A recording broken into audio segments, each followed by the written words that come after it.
Good afternoon, friends. How you doing? My name is Richard Irvin, Mayor of Aurora. It's been a while since me or anybody on my team have been on Facebook, so good to see you again. I'm here today with some of the city's best employees. I have Trevor Dick here to my left. He is the Director of Development Strategy, and I have David Debo, who I've had on Facebook Live before. He is the Director of Economic Development. We're here today to talk to you about some very exciting new development we've got going on in the city of Aurora, and plans that we have to build in the future. And you know, when we plan in the city of Aurora, we plan 5, 10, 20 years down the road, so we can be responsible with how we grow the city. And this particular plan we're talking about today is the City of Aurora draft of a Route 59 corridor plan. So we're trying to make sure that everybody knows how retail has been affected over the last couple years with the phenomenon of being able to order over the internet, the Amazons of the world. It's affecting our brick and mortar, our stores. So we have to plan for the future to ensure that our stores, especially the Fox Valley Mall, are successful and continue to maintain to be just a good quality retail area and establishments for the city of Aurora. So today we're going to talk about what we're doing to plan for Route 59 corridor in the Fox Valley Mall into the future. And our plan is a 20-year plan, but we're specifically going to be talking about what we're going to be doing in the next 5 years. So I'll start off with Trevor Dick here. We're going to be having a public open house coming up pretty soon to talk to our residents about the plan. What is the purpose of having a public open house? Okay, thank you, Mayor. The purpose of the public open house is to get input from the residents, from the community. We have a draft plan that we've been working on for the last 9 months. We finally have a draft plan, and now's the time to come forward to the public to get your reactions, to get your comments. And that's the purpose of the public open house, to make sure that we hear from the public to create the best plan possible. So let me fill in a little bit there and ask you a question. So even though we make plans, no plan becomes concrete unless we involve the citizenry. Is that correct? That's exactly right. There's several reasons to make sure that the public is involved. Why? Basically because we want to be transparent. Yeah. We also want to make the best plan possible, and we want stewardship. We want the plan to not just sit on a shelf. We want to make sure that residents, developers, the community, our city, other districts embrace this plan and make sure that it's implemented. Now, let me ask you a question before I go over to Mr. Debo here. What is a comprehensive plan and what is it not? That's a great question. Comprehensive plan is a guiding document. As the mayor said, it's a plan that outlines our implementation strategies for the next 5, 10, 15, 20 years. It's not set in stone. It can change in time. It's adaptive. It's also know that this isn't zoning. Zoning's not planning and planning's not zoning. So we're not rezoning anything. We're essentially creating a future land use for what the community or this corridor could look like over the next 10 or 15 years. That's great. And like I said earlier, although we might be talking about what we're going to do just the next 5 years, this plan is good for 10, 15, 20 years out. Correct. All right. Yes, sir. All right. Dave, let me ask you, why is the city of Aurora doing a plan like this? Well, as you said, Mr. Mayor, when things have changed, especially on this 59 corridor, the retail landscape has changed, and we see a lot of vacancies on both sides of the road. And what you want to do, similar like you do in your personal life, is you look at a situation and you said, okay, what can we do about this? And the idea is to be proactive, to look at the situation and say, okay, the retail landscape has changed. A lot more people want a sense of urbanization, a Main Street feel, and what can we do? And here's a situation where we have a chance to get ahead of the ball and do it and plan a little bit, as opposed to react to when a Carson's closes or a Sears closes or something like that. And that's happened, actually. That is happening. Exactly right. So Carson's filed bankruptcy and closed, and Sears, is closing. So those are big boxes that sit out the mall. We have to figure out what we're going to do with those big boxes. Is that right? Correct. I mean, it's just a national issue in terms of these big box retailers, and we see in all areas where they're vacant. And again, fortunately for us, we've got some very proactive developers in town who are willing to work with us and say, you know something, when we bought this mall, we didn't think Carson's were going to go out or Sears was going to go out, but they did. And rather than sit there and say, oh my goodness, what should we do? We want to be proactive. So they've come in to work with the city. This open house that we're having is really just the next step. For the last 9 months, Trevor's people have been working constantly with the developers, with the community, with the school board, in terms of trying to develop an optimal plan. Now, so you had pointed out, being proactive about what may happen in the future. Now, the reality is we could just sit on our haunches and say we're not going to do anything. We're going to let the mall figure it out. We're going to let 59 corridor just function on its own and just let's see what happens. But that's not good for anybody, is it? No. It's not good for the school districts, not good for the city. No. And I got 2 people here. I got Director of Economic Development and I got Director of Development and Strategies. Now, you're a planner, you're economic development. Let me ask you, why is it important that we plan for economic development? Because, first of all, developers want to know what we're thinking. If they come into a community and if they're going to spend money on plans and architectures and studies, they want to know that the community has thought about these issues. Now this plan, Trevor, you tell me if I'm wrong, I don't think it's been updated since 1984. That's correct. 1984. Wait, hold on. Yeah. Hold on. We have a plan, what is this, about to be 2019 That's in a right. month. That's We right. have a plan in 59 where the mall was built. It hasn't been updated since 1984. I had a beautiful mullet back then. It's very true. 1984. Blonde hair. That's blonde hair. It was gorgeous. Yeah. All right, wow. Yeah. So, go ahead. Yeah, so we were ready for an update of the plan, and then what's happened obviously is that the landscape has changed so much. So it's just a perfect time to take all these inputs and put it together into something that makes sense as a guide going forward. Could I add on to that? Please Mr. do, Mayor? please do. And in terms of just economic development, the importance of that, from a planning perspective as well, the impact that, for example, if the mall dies, the impact that would have on the image and identity of the corridor, of the community, of the city of Aurora, that's something else that you can't put necessarily dollars to, but that impact would be very negative. Well, that takes me to the next question. Why is success of the Fox Valley Mall even important? Well, as I was saying, the importance of it as an identity of this community. It's been a regional shopping destination for decades. We'd like to see it maintained to be strong. It impacts a lot of its adjacent businesses, the community in general.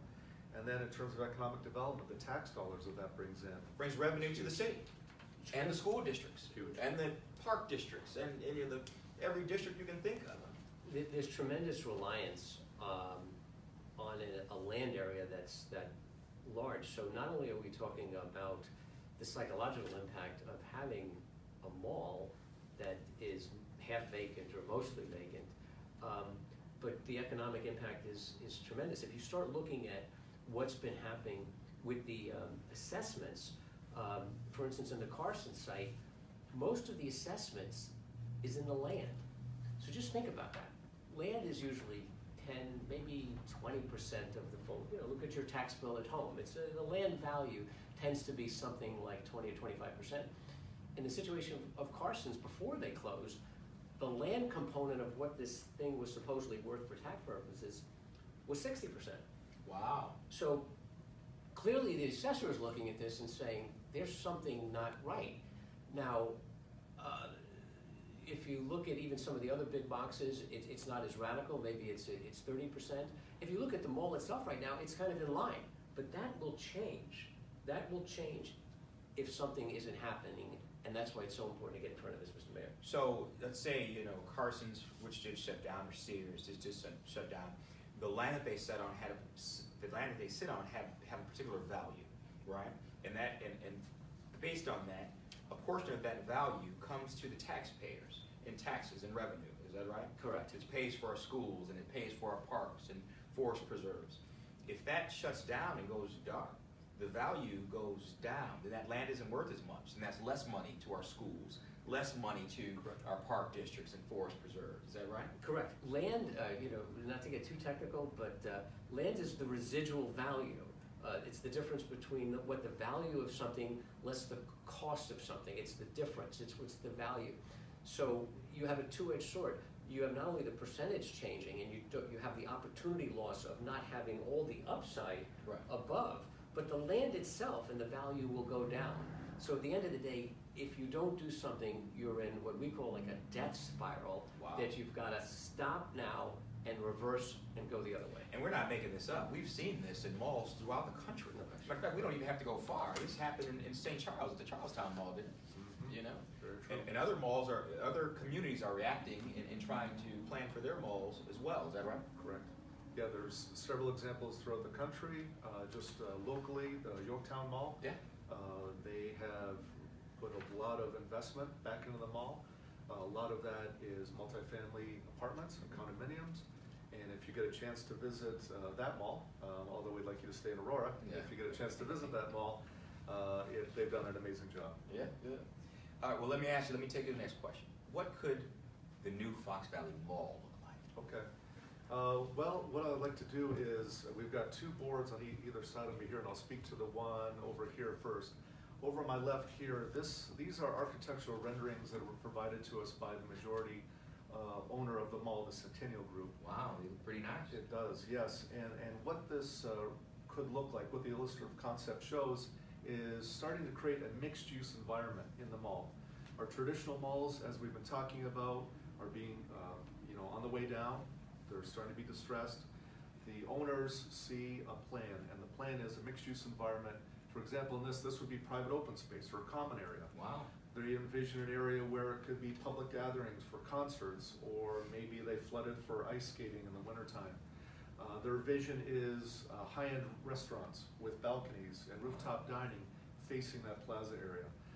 Also, they see that the mall, instead of it just being focused inward, any new redevelopment of the mall would open up so those stores would have access both inside the mall proper, as well as outside facing the street to start to create a downtown feel. So the mix of use here in this picture creates that plaza. Over here on the right, this is another illustration they've provided us.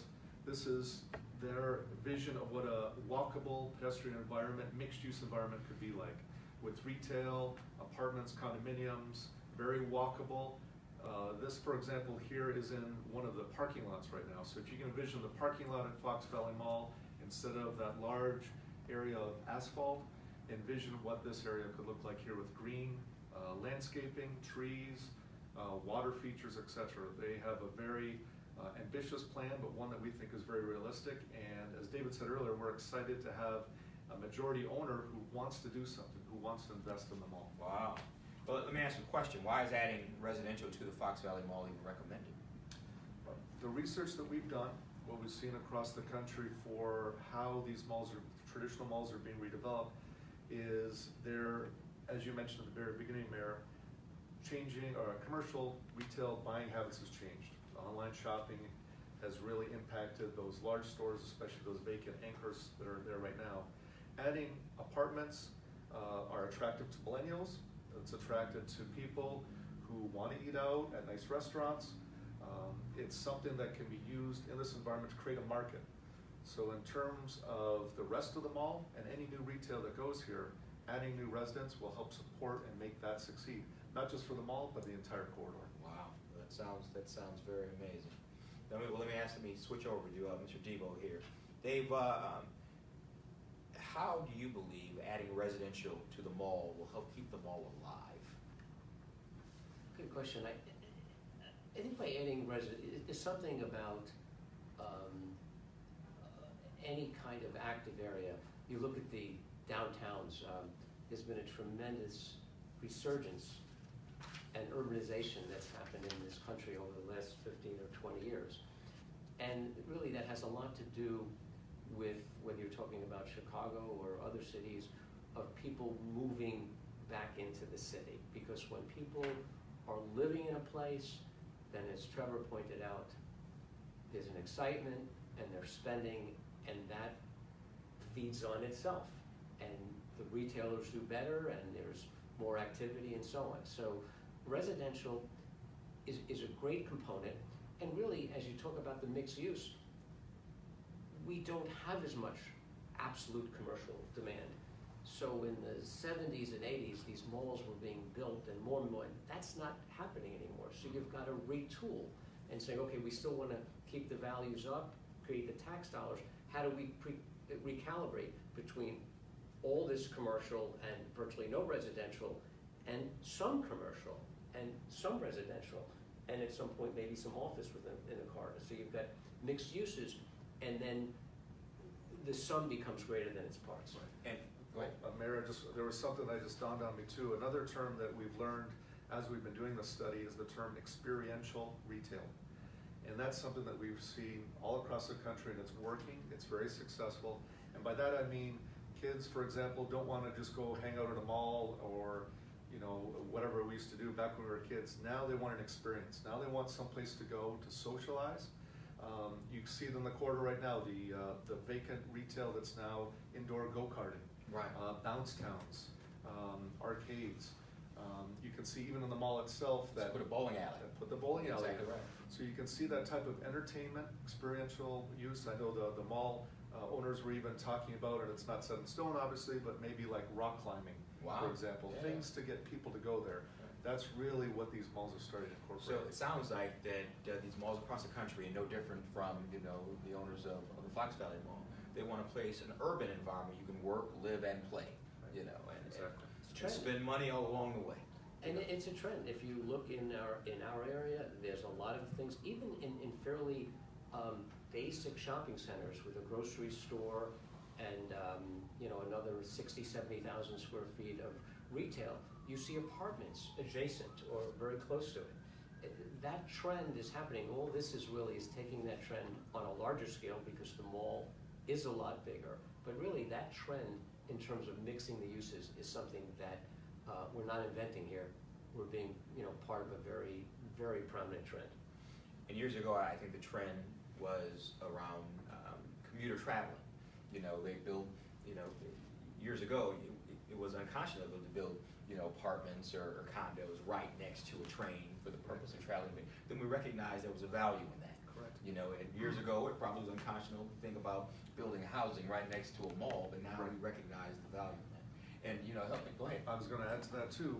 Think about the rivers. Oh, yeah, Think about, especially the one in Aurora. Yep, how the industrial businesses or even any business turn their back on the river. Yeah. Nobody would ever think about embracing the environmental features of a river. Now look at us. Now look at every community and how important we know that Now rivers are. it's valuable riverfront property now, Correct. waterfront property that we're trying to capitalize on, and the mall is no different. Correct. And Dave, help out, help me out here. The more successful the mall comes with this experiential, a feeling that you get, the more successful and the more revenue the city gets to gain from it. Is that correct? It's a win-win. You've got the city, and of course, the largest percentage of those bills are, our priorities are in the right place with the schools. So we want to make sure, and we want to preserve those dollars for the school districts, without overburdening them in any kind of way. And part of what the plan try to does is change that balance, see where the right balance is between additional residential, which will generate a certain amount of students, but in a way that's reasonable so that you've got the tax dollars and the balance is there. And that's really what the plan is shooting for, some reasonable balance there. And let me shift to Trevor, over here. All right, so whenever we talk about, income to a community, real estate, and I said that, when there's a certain land value, a portion of that land value goes to our school districts. And if this fails, if Sears shuts down, which it did, and Carson's and the rest of them all, you don't get that value to the school. So that's less money the schools will have, is that right? Correct. So the plan that we have is, although, it's trying to make sure that the mall stays alive, and keeps that value the school already gets and raises the value. Right. But because of it, having a residential component, it's probably gonna add some kids to it. Let me ask you, in our plans for the Route 59 corridor, and expecting that there's gonna be this experiential feeling with residences, how many kids would it send to districts, in this particular case, District 204, and what would be the financial impact of that? So we've done some estimates. We've, both the city of Aurora, city of Naperville, other communities around the country have what's called land cash dedication ordinances. We have that as part of our ordinance. In that ordinance are calculations that we use to estimate student generation. We've run some preliminary numbers. It's difficult for a long-range plan such as this, where you're looking so far in the future. We focused on what could essentially happen, we think, in the next 5 years. Okay. We've also looked at what's on the ground right now. There's some developments happening in the corridor independent of this plan. For example, the Gramercy Square development that's under construction right now. The Metro 59 has future buildings that's already approved, waiting to be constructed. We estimate that from those units, there's approximately 64 students that are going to be coming to the school district. When we say that, it's an estimate. It's also in elementary, middle, and high school, so it's spread out evenly. We know, however, from talking to the school district, because we want to make sure we partner with them and communicate with them, that those estimates may not be correct. The school district has told us that there's more students coming out than the calculations result. So we are definitely able to work with them. We want to work with them. We want to partner and continue to cooperate. And so we want to make sure that we calculate those estimates and work together to help each other out. Over the next 5 years, we estimate approximately 116 students. So 116 students just from the Fox Valley Mall development? No, sir. Oh. That is in the entire 5-year horizon from Montgomery Road all the way up to the train station, Road 59 to the train tracks. So only in 5 years, only 116 students? Correct. All right. Now, based on the new income that we plan on generating, will the income be able to match the cost of the students to the school district? So that's a question that we want to make sure we continue to work with the school district on, of course. When you do the land cash dedication ordinance, what that means is there is a value that is provided at the time of building permit for the districts. And that is based upon bedroom counts and how many students. Or they may also accept land. So if there's a feeling there's a need for a new school or a new park, for example, right, they could always choose that. I should always mention that the value, I don't know what the exact value would be if we estimate those numbers, but there is a substantial number that comes in on that. And then also on the property tax annually goes to the district. So they got land cash value for the student and property taxes, Yes. you know, once there's an increment or the taxes go up. Yes. And I have to say that there was a real concerted effort on behalf of the planners to work with the school district and all the different stakeholders so that we could come across this calibration that worked. So for instance, Trevor, correct me if I'm wrong, but I think there's no new single family in this first 5 years. And I think that was a very concerted thing based on the feedback from the school district. Yes. Because we all know that the single family traditionally, and again, we understand that trends are changing somewhat, but traditionally, single family has generated the most Absolutely. students per unit, is that Correct. correct? Absolutely right. You're absolutely right. So traditionally, the single-family detached homes generate more students. So that, as David said, that's their decision that's throughout this plan, is that it's instead recommended for townhomes and apartments and condominiums. I'd also like to recommend that we're supportive of senior housing, age-targeted senior housing. Which would not generate students. Which would not generate students Right. as well. And just to be clear, this study that the city of Aurora has commissioned involved and talked to District 204 and had them, a part of the discussion. Yes. Yeah. Yep. So this plan was not made without speaking with the school district. There's no question that we've had a number of meetings with the school district trying to find the right balance. In fact, we are now getting some more statistics, I think, from the school district over the next couple of weeks to look at those numbers on the townhouses over there up on 59 by the train station to see exactly how many students have coming in those townhouses so we could really refine the numbers. But the whole idea, as we started this conversation, it's an iterative process between the stakeholders, the planners, the city, to really try to find the right balance. We always like this to talk around the city, don't let the perfect be the enemy of the good, right? I mean, in an It's ideal, never going to be perfect. in the ideal situation, Sears went to the left and Carson's and things would be the way they were, but they're not. So we're trying to find the right balance by working with everybody. to make it work. I mean, you have developers and they need to make returns. This investment, do you remember, did the people at the mall talk about the type of the magnitude of the investment that we're talking about here? They haven't told us those numbers yet, but But yes, it's gotta be. it's hundreds, I mean, this is a Hundreds of millions of dollars. tremendous investment on behalf of the people at the mall, and there's a lot of other projects that people are talking about, like some senior projects, where, I know we've spoken to the school district about, for instance, where, two assisted living, senior housing, $100 million. So it's serious investment, again, balancing those needs with the needs of the various stakeholders in the community. And just to be clear, the city wants to be, in lockstep, a hand-in-hand partner with the school district and our other taxing bodies, is that correct? That's definitely correct, yes. Yep, school districts, the park district. We've also included transit agencies. We have PACE involved in the process. Metro, we want to make sure that they're also involved as well. And correct me if I'm wrong, isn't it true that the developers actually suggested more housing and, we pushed back on it a little bit? Explain that. Yeah, you're absolutely right, yes. So over the last several months, we've been working with the majority owners of the mall, and it's been a give and take. It's been as this whole plan tries to do, is find that win-win solution. And we think we're very, very close to that with the mall. Originally, there was basically the majority was residential. It was an extremely high number, and because we were sensitive to the issues and needs of the school district, we pushed back. We said, no, that's not gonna fly. We need to make sure that we have something that's appropriate. That's a word that we use a lot in our offices, appropriate amounts of residential.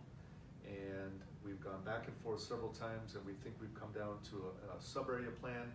If you come to the open house on Thursday, you'll see a vision for what that could look like. It's just a vision. There's no real development proposals at all. These are just visions that will then lead to proposals. But Well, yes. let me ask you another question. So if there's no real development proposals, meaning this is just a study, a plan for the future, is the city of Aurora offering any incentives to future developers? This plan does not offer any incentives to the developers. And Mr. Mayor, if I could say that something like that, we would work on a case-by-case basis. So there's not any general, the plan certainly doesn't even deal with that because it's a plan, a concept, a guideline. But whenever something comes out and we look at the economic, and if there is a discussion of incentive, that's where we will involve the stakeholders and talk to them about and try to find the right balance. We have worked very hard and very successfully with the school district to try to calibrate that amount. So to reduce that amount, the incentive to the lowest possible thing, but still have the development successful. So that's the balance. But our goal really, and when we talk, there's a senior housing deal that hasn't been announced yet, but that we're talking very seriously to. And we've been talking to the school district and the developer to try to find that balance to keep the incentive as low and as reasonable as possible. And I just wanted to add real quickly to that, I know there's been some discussions about TIF, about tax increment financing. Yeah. I think it's important to note that this plan does not recommend TIFing the entire study area, like I think we've heard some rumors. Also, the majority, if not all of, well, I would say at least the majority of the key development sites recommended in this plan wouldn't even be TIF eligible. Gotcha. This might be a good time to see if there are any questions from the audience. Definitely. If these proposals come to pass, what can be done to ensure current renters in the perimeter that they won't see an enormous increase in their rent because of new developments in the area? That's an excellent question. Again, we're speaking of a plan, and we haven't looked at that per se. I would say that in a functioning environment, you've got different segments of demand, and an existing unit might have certain amenities appropriate, and the rents would be commensurate with that, whereas a newer property might have different amenities, a different package, and a different set. So the idea in a functioning environment, which we're shooting for here, will have different segments so that everybody will be able to live within this community, but you'll be able to afford according to your needs. if this project is all in Aurora, how does it impact Naperville? And why is Naperville Mayor been speaking on this project? I'm gonna just jump on that, and you know, it's funny, we draw a line down 59 and say this is Naperville and this is Aurora. But to the public who's shopping and going, it's a region, and we're looking at it from a regional standpoint. So we do not look at this as something that's good for Aurora and less good. Any way that if Naperville put a new restaurant downtown, they should say, but what's the impact? It's a region, and the whole idea is that the region is healthy. And as Trevor pointed out, you've got a major mall in the middle of the region that's vacant. That says a lot. So to us, it's really the opposite. It's a win-win. If this succeeds, then in fact, everybody, rising waters rises all ships, how that, and that's what this is about, is really to create a win-win situation all around. You're right. Is it? Absolutely right. You're absolutely right. What's the process for persuading a major restaurant to come in, like a Cheesecake Factory or any other type of big restaurants? Well, you know, in an area that, again, in a market that's functioning well, they'll do their demographics, and they have their typical traffic counts and income levels, and they look at that, and that's why these very sophisticated restaurants, they pretty much know what their revenues are going to be when they come in. So in a functioning market, the market should simply speak for itself. Now, if you take the old Yorkshire Mall, now there was a situation that was not functioning. 40% of that shopping center was vacant, and it was going the wrong way. And in that case, in order to induce a developer to come up with, and I'd like Trevor and the mayor maybe to talk a little bit about that concept, but in order to get a developer to come in and invest and try to turn that thing around, we are discussing certain incentives, actually fairly mild incentives, so that things will get a lot better in that shopping center as well. But that's an exciting example of taking something that's not working and making it work. Now, whatever incentives the developer might get, in that situation on the first phase, we're talking about a business district, which has a sales tax increment, a sales tax sharing, where the city of Aurora agreed essentially to freeze the sales tax, and anything above a certain level will go as an incentive. So that's our investment to doing that. So what the developer can do is take some of those incentives and trickle it down to the retailer in some way. So they might be able to answer that question a little bit more directly. The retailer could benefit because if the dollars are too high, then the rents being charged would have to be too high, and there your cheesecake, you would not come. But if the math works, then the retailer will be able to come in and do it. And I think that's exactly what we're thinking about in terms of Pacifica, which is the old Yorkshire. And let me talk about Pacifica Square, which essentially will be a Chinatown supplanted in the city of Aurora. Matter of fact, the largest Chinese marketplace in the nation.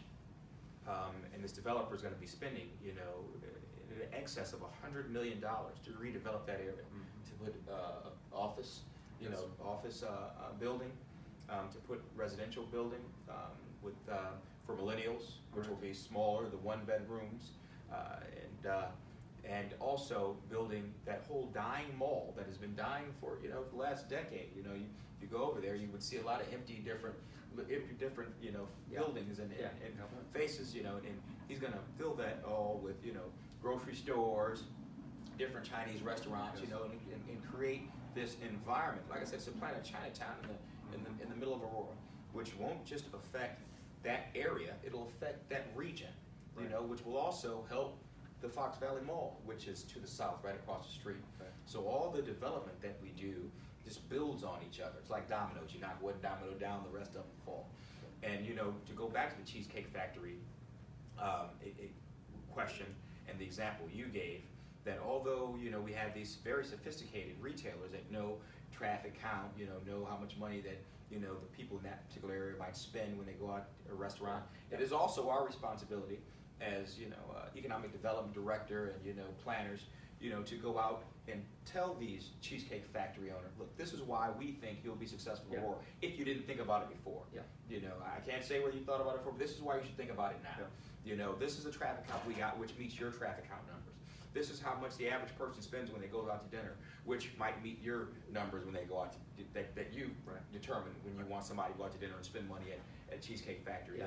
And we sell that to them. If they say, you know, we like the area, we like what you're saying, we recognize you got the traffic count, you know what, you know, Aurora, we'll go ahead and set up shop. You know, so, you know, we're going to be doing that. That's exactly what we do in our planning. Yeah. You know, we say we plan now for what we like in the future, and once we make this plan, you know, we fill the plan with reality as we go along over the next 5 years. Yeah, I think it's important to add that we don't do it all our own, that we're a team, there's a lot of partners. Oh, yeah. I think mentioning Invest Aurora. Oh, yeah, And, oh, my and gosh. the job that they do to help bring businesses and help market Aurora to to other businesses that may not be here. Also retaining the business that we have is such an important thing for us here. Yes, business retention is very extremely important, you know, and the growth of the business that we already have here, not just keeping them here, but helping them to grow and expand. And I think in this plan, we want to make sure that we acknowledge that we're not just focused on bringing new retail, new residential, but this is also going to help support those existing businesses there right now, those offices that are there right now. This is going to be additional places for them to have lunch or dinner, for them to shop. And I think that will help raise property values for residential areas in this corridor as well. You know, when, you know, development is all about vision, really, is all about vision. And it also takes dollars. And one area that we are extremely fortunate, and I guess say we in this immediate region, is if you look at Pacifica, and if you look at the area on 75th and Ogden, where we're talking about the senior housing, and we're looking at the mall and the owner of the mall, you're talking about 3 world-class developers. 3 world-class developers coming into an area that they believe still, despite the retail environment, has tremendous potential to succeed. Absolutely. This is nothing but exciting. The reality is, they wouldn't be coming and spending over $100 million if they didn't think they could make a return on their investment. Correct. This is just, to us in economic development, just tremendously exciting. We all very often have great ideas, but these companies have the horses and the wherewithal and the commitment and the vision to follow through. And what we're trying to do here in Aurora, in partnership with Naperville, the school district, everybody together, is work together to create this win-win and use this opportunity so we all benefit. And that's what's so exciting. Right. Any more questions? Question on the residential portion. What's done at the beginning of the process to make certain that the residential areas remain market rate housing further on down the line? That remain, in terms of the new. And I think the question, let me ask it a different way. You know, how do we ensure that this remains market rate, doesn't become low-income housing in the future? And that's Well, I think a part of the basic economics, I think I've got 2 answers to that. You know, one is the basic economics of a certain amount of cost per unit will just by definition, you know, when a deal like this gets put together, you've got lenders and you've got analysts. So somebody is looking at this fairly carefully.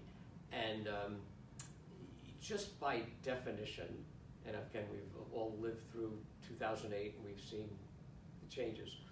But at the end of the day, in general, in a functioning market, the costs are going to have a lot to do with what the rents are and so on. So no investor is going to spend $100 million building an investment and then not look to get a return on, get his money back and make a profit, a return on his investment. So it'll have to stay market rate and higher. You know, without getting too technical, these lenders will look at things that are like coverage ratios to make sure that the rents that are generated are covering enough of the dollars so that the lender is paid back and then some. Right. So Right. those kind of, and there's defaults in these loans that if in fact that doesn't happen, so it kind of guarantees that the dollars are at a certain level to make the numbers work. The market kind of The creates market, it. it's a market Speaks for situation. itself. Yeah.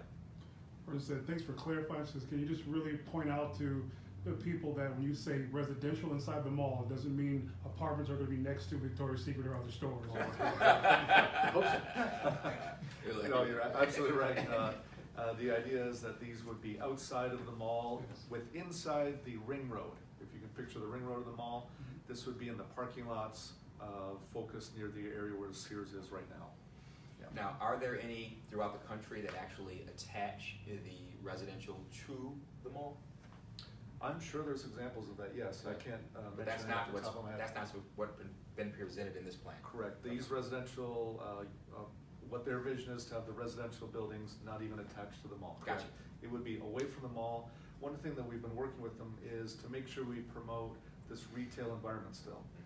Our fear, well, not a fear, but we didn't want it to just become all residential. We wanted to make sure that it remains a retail center. It has a downtown walkability feel, and it's not just that you're arriving at apartments, for example. Okay.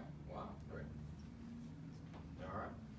Well, wow, this has been very informative. Why don't you tell us about a little bit about this open house, how it's going Sure. to work, and Okay. where it's going to take place? Great. So the open house is tomorrow night, December 6th, from 4 to 7 p.m. It's at Calvary Church. If you park on the east side of the building, the parking lot along 59, it's in the middle atrium building or lobby area of the church. There's no formal presentation, so whenever you can drop in between 4 and 7, there'll be presentation boards, very much like these. A lot of our staff, our consultant team, will be there to answer any questions that you may have. We'd love to hear from you. As we talked about at the beginning, this is an important step in our process. We want to make sure that this plan incorporates the public's comments and ideas. And so we're going to listen to everybody. We're also going to have comment sheets where people have comments, they'd like to write them down. They can do that, leave them for us, and we'll tabulate a summary of all the results that we get. All right. Well, thank you very much for joining us, Thank you. friends, and we appreciate both Dave Debo and Trevor Dick coming out and explaining what's going to happen tomorrow. We look forward to everyone coming. The reason we have these open houses, as Trevor pointed out, is to get our community involved, you know, to get feedback and buy-in from the citizens of Aurora about how we should go forward with our development and planning for development in the future. We can't do anything without the people and their voice. We're all here in office for you. So thanks for joining us, and we look forward to seeing you tomorrow at Calvary Church, 4 to 7. Come with as many questions as you have, because we'll be ready to answer them. So we'll see you next time. Thank you very much. Thank you.